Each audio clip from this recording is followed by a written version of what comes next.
Welcome back to Eye on Politics. Now to a new bill in Congress that seeks to revoke birthright citizenship for the children whose parents entered the U.S. illegally and birthed tourists. Republican Congressman Brandon Gill of Flower Mound filed the bill. The legislation would not require a constitutional amendment.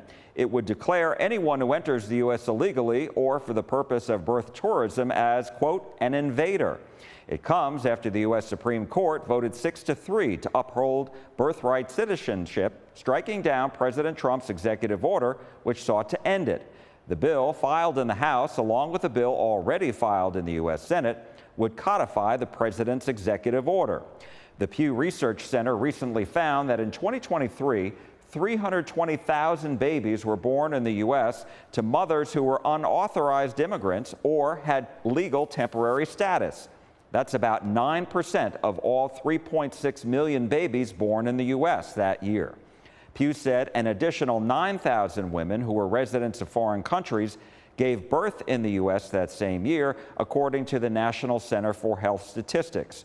Pew says these mothers, sometimes called birth tourists, received temporary visas to secure U.S. citizenship for newborns. We went one-on-one with Congressman Gill about his legislation. So this is a bill that I introduced alongside Jim Banks over in the Senate. We introduced the House version of it. And what it does is two things. So it simply states that illegal aliens and birth tourists are to be classified under federal law as invaders. So it clarifies their status. And secondly, it clarifies that those invaders, illegal aliens and birth tourists, are not eligible for birthright citizenship. We believe that this is, I think, sort of the next step after the Supreme Court ruling a few weeks ago, and think that it's something that everybody should be able to get behind. Now, would this require a constitutional amendment or no? Because I mean, what exactly are you doing to change the mechanism? Yeah, so the courts have long understood that the children of invaders are not subject to birthright citizenship. That's not disputed on either side of the aisle. That's been case law for quite some time. What this does is it simply clarifies that illegal aliens and birth tourists fall under that category. So it wouldn't require a constitutional amendment. Isn't that what makes it an uphill battle as far as even perhaps legally changing that status? Where, you know, people might say this is a child, a mom, a dad. What do you say to that?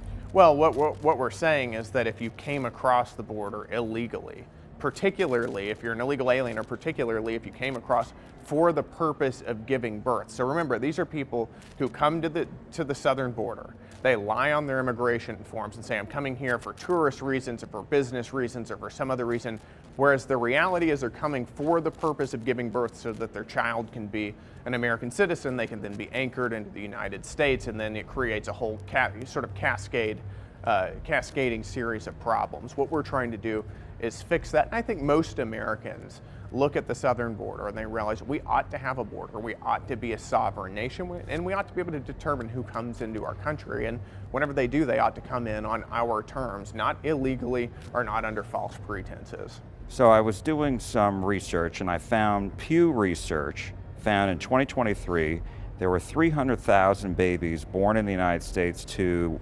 unauthorized immigrants, up from 200,000 in 2021. Yeah. When you hear that number, what goes through your mind? The first thing I think of is that this was an invasion at our southern border, is that I would like to be able to take my country back. I think that as a sovereign people, we ought to be able to determine, and there is nothing wrong with this, we ought to be able to determine who comes into our country. And we ought to be able to secure our homeland and secure the American dream for my daughter and my son and my future grandkids.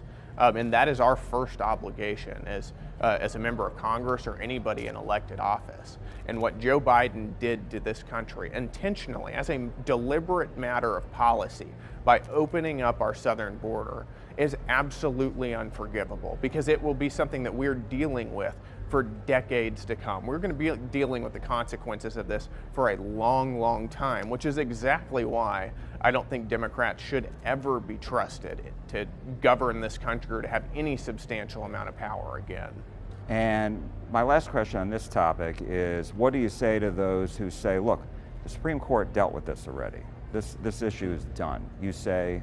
I would say that what we're doing is we're operating within the framework of the Supreme Court ruling by clarifying that illegal aliens, again, and birth tourists are in fact invaders, and that is completely consistent with the Supreme Court ruling. We're operating under that framework, but we're doing this in a way that we believe can solve this problem, that can pass constitutional and legal muster, and that I think makes sense to most Americans and secures the homeland.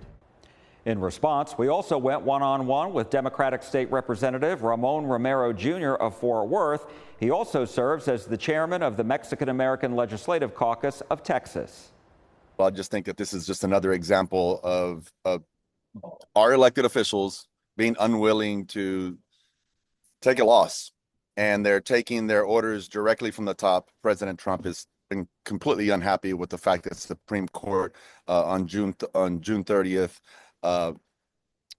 issued the decision to say the birthright citizenship is the law of the land. The 14th Amendment continues as the law of the land. And then we see our governor respond. Even prior to this bill, Governor Abbott responded immediately. Less than a month, he responded to that need. And yet people of Texas are so frustrated by data centers and so on. But yet this is where his focus is. And Gill is just another one of those elected officials that's not responded to the real needs of people. The real needs of people are, we have an affordability problem, Jack, and getting rid of those working class folks, telling them that this is not the place to raise your family, but this is a place where we'll give you a job. Those things just don't add up. And I think Texans are frustrated by it. They know it. They're tired of getting the wool pulled over their heads.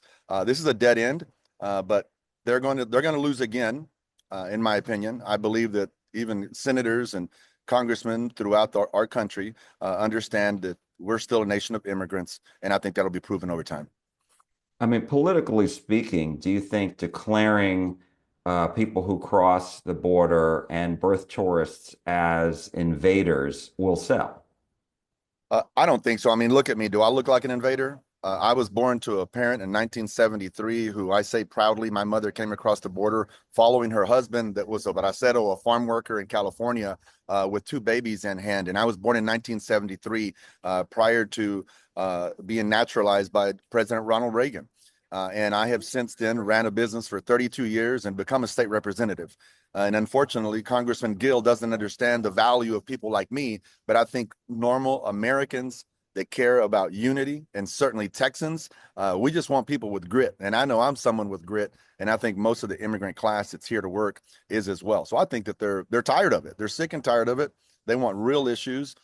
Instead of making our healthcare workers investigate a mother while she's at birth, even in emergency situations, they would rather have our healthcare workers investigating whether somebody is here by way of birthright tourism rather than serving that mother. It's just an unfortunate, sad reality of the men that are elected. These bills weren't filed by women because they understand what pregnancy is like. When talking to Congressman Gill, he said that the problem is that people lie on their immigration forms, their temporary visa applications, so that they can come here specifically to give birth. What do you say to that?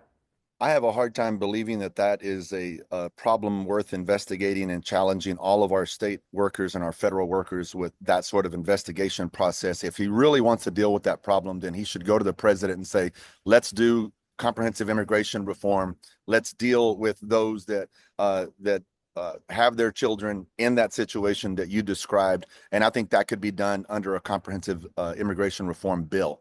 Unfortunately, that's not the priority. They'd rather spend $170 billion of the American taxpayers' hard-earned money on CBP and ICE and terrorizing communities. This is another deterrent is what it is, Jack, in saying you're not welcome to have your children here. You're not welcome to bring your children here. Matter of fact, if you're a pregnant woman, you might not even want to come to the United States until you're, you've already had that child somewhere else. This country is off limits to you if you're pregnant.